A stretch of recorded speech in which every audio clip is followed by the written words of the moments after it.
सम्राट चौधरी के बुलडोजर में तेल खत्म हो गया है। पटना पुलिस और बिहार पुलिस बिल्कुल नकारा साबित हुई है। सारे सबूत नष्ट कर दिए गए। अभी कहाँ गिरिराज सिंह है, बड़ा फायर ब्रांड नेता बनते हैं, कौन चूहा के बिल में घुस गए? नितिन नवीन कहाँ है? नितिन नवीन राष्ट्रीय अध्यक्ष भाजपा। हाँ तो ठीक है, आए पटना। नितिन नवीन के मुंह में दही जम गया ना। बहुत बिहार वाले कूद रहे थे कि एक बिहारी बन गया राष्ट्रीय अध्यक्ष। जब बिहार की बेटी का रेप और मर्डर हुआ तो नितिन नवीन के मुंह में दही जमा हुआ है। अब कहाँ चले गए लोग, बड़े बड़े भांजने वाले लोग? चिराग पासवान आजकल नहीं दिखाई दे रहे हैं। बिहार फर्स्ट, बिहारी फर्स्ट, सब ये लोग मतलब बिल्कुल नपुंसक साबित हुए। एक पप्पू यादव एकदम मतलब अड़े हुए हैं फाइटर के जैसा, और मैं उनकी कदर करता हूं जी। पटना के शंभू गर्ल्स हॉस्टल में नीट प्रकरण मामले में लगातार इस पूरे मामले की जांच की आज पटना से जहानाबाद घूम रही थी, और आखिरकार जिस एसआईटी के कंधों पर यह जिम्मेवारी दी गई थी और एसआईटी के कार्य लगातार सवालों के घेरे में रहे, और इस पूरे मामले को जो बुलंदियों के साथ पप्पू यादव उठा रहे थे, आखिरकार उनके साथ क्या हुआ ये सभी जानते हैं।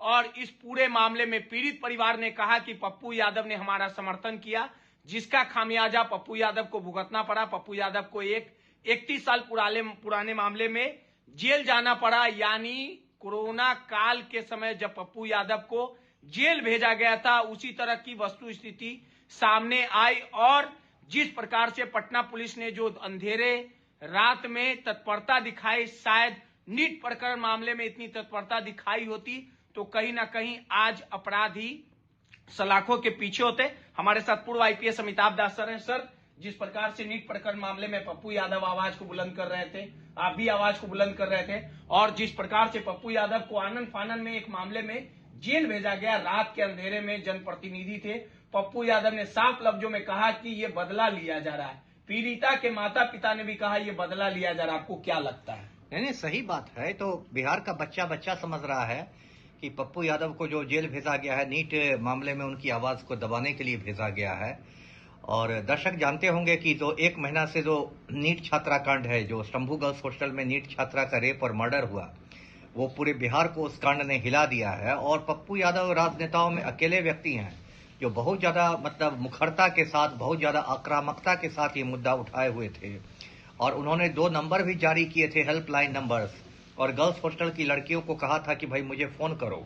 और वो पतियामा गांव भी गए थे, और कल यानी 8 फरवरी को दिल्ली के जंतर मंतर पर एक प्रदर्शन था इसी मुद्दे पर, उसमें भी पप्पू यादव के भाग लेने की चर्चा थी। तो पटना पुलिस परसों ऐसे ही आधी रात को ऐसे ही पहुंच गई, और पप्पू यादव के घर को ऐसे सैकड़ों पुलिस वालों ने घेर लिया, लगा कि ओसामा बिन लादेन के अड्डा पर रेड हो रहा है। और एक फालतू वारंट लेकर पुलिस पहुंची थी। फालतू वारंट में उसको इसलिए कह रहा हूं क्योंकि वैसे वारंट बिहार के हर थाने में सैकड़ों हजारों की तादाद में बंडल के बंडल बना के रखे जाते हैं, और उन वारंटों को चूहा काट लेता है, दीमक चाट लेता है, कोई देखने वाला नहीं है। और ये मामला 31 साल पुराना मामला है। 1995 में पटना के गर्दनी बाग थाना में पप्पू यादव पर एफआईआर किसी ने कराया था कि पप्पू यादव ने उसका फ्लैट कब्जा कर लिया है। इसमें पप्पू यादव को पुलिस ने चार्जशीट भी कर दिया था, और आजकल एमपी एमएलए कोर्ट में इस केस की सुनवाई चल रही है। और पप्पू यादव इस केस में बेल पर थे, जमानत पर थे। अब 2-3 तारीखों पर वे नहीं हाजिर हुए तो उनका बेल टूट गया, वारंट निकल गया। तो ये कौन सी बड़ी बात है? अभी देखिए, वो माननीय सांसद है पूर्णिया के, अभी संसद का सत्र चल रहा है, तो वो शुक्रवार की शाम को पटना पहुंच गए थे कि हम सोमवार को हाजिर हो जाएंगे कोर्ट में। तो 2 दिन पटना पुलिस नहीं रुक सकती थी। इतना के साथ ये लोग पहुंचे हैं, और वो पप्पू यादव बीमार रहते हैं, इतनी दवाएं वो खाते हैं, उनको स्ट्रेचर पर इधर से उधर घुमाया जा रहा है। कभी पीएमसीएच ले जाया जाता है, कभी इंदिरा गांधी इंस्टीट्यूट, कभी पीएमसीएच। पहले एसआईटी ने लिपापोती करके 90% सबूत मिटा दिए। अब देखिए सीबीआई टाल मटोल कर रही है। बताइए, 1 फरवरी को ही सीबीआई जांच की अनुशंसा की गई, आज 9 फरवरी तक सीबीआई ने जांच नहीं अपने अंडर में नहीं लिया है सर, अभी नहीं लिया है। कहां लिया है? तो ये तो बिरबल की खिचड़ी हो गई ना। हम लोग बचपन में बिरबल की खिचड़ी का किस्सा पढ़ते थे कि खिचड़ी वहां पक रही है, आग यहां लगी हुई है। तो कि सीबीआई क्या बिरबल की खिचड़ी पकाना चाह रही है? और हर बीतते दिन के साथ ये केस कमजोर होता जा रहा है, क्योंकि सबूत मिट रहे हैं, गवाहों को मैनेज किया जा रहा है, डराया धमकाया जा रहा है। गवाहों को पैसे से खरीदा जा रहा है। इतना बड़ा षड्यंत्र रचा जा रहा है, ये बिहार का बच्चा बच्चा देख रहा है। जी पीड़िता के माता पिता ने कहा कि खामियाजा हमारे कारण भुगतना पड़ा। पप्पू यादव जी बिल्कुल, ये सही कहा। देखिए, बिहार में तो बहुत खराब स्थिति है। यहाँ तो लोग इंसाफ की मांग भी जाति के आधार पर करते हैं कि भूमिहार की बेटी के साथ कुछ हुआ तो भूमिहार लोग कूदेंगे। लेकिन ये मेरा कहना है कि बेटी है तो किसी जाति या धर्म की नहीं, पूरे समाज की बेटी है, और इसलिए मैं भी लड़ रहा हूँ उसको इंसाफ दिलाने के लिए, और पप्पू यादव भी लड़ रहे हैं।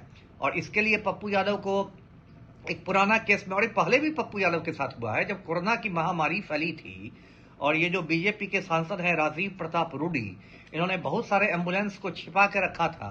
पप्पू यादव ने वो एम्बुलेंस बाहर निकाल दिए थे, तो उसमें भी एक पुराना कोई सड़ा हुआ मैटर लाके उनको जेल भेज दिया गया था। तो बिहार की जनता सब देख रही है कि सम्राट चौधरी के बुलडोजर में तेल खत्म हो गया है। पटना पुलिस और बिहार पुलिस बिल्कुल नकारा साबित हुई है, सारे सबूत नष्ट कर दिए गए। तो ये तो अनर्थ हो गया है। जी सर, पप्पू यादव अकेले नेता है, दिलेर है, मर्द है। जी जी बिल्कुल, इसमें कोई दो राय नहीं है। इस अभी कहाँ गिरिराज सिंह है, बड़ा फायर ब्रांड नेता बनते हैं, कौन चूहा के बिल में घुस गए। नितिन नवीन कहाँ है? नितिन नवीन राष्ट्रीय अध्यक्ष भाजपा। हाँ तो ठीक है, आए पटना। नितिन नवीन के मुंह में दही जम गया ना। बहुत बिहार वाले कूद रहे थे कि एक बिहारी बन गया राष्ट्रीय अध्यक्ष। जब बिहार की बेटी का रेप और मर्डर हुआ तो नितिन नवीन के मुंह में दही जमा हुआ है।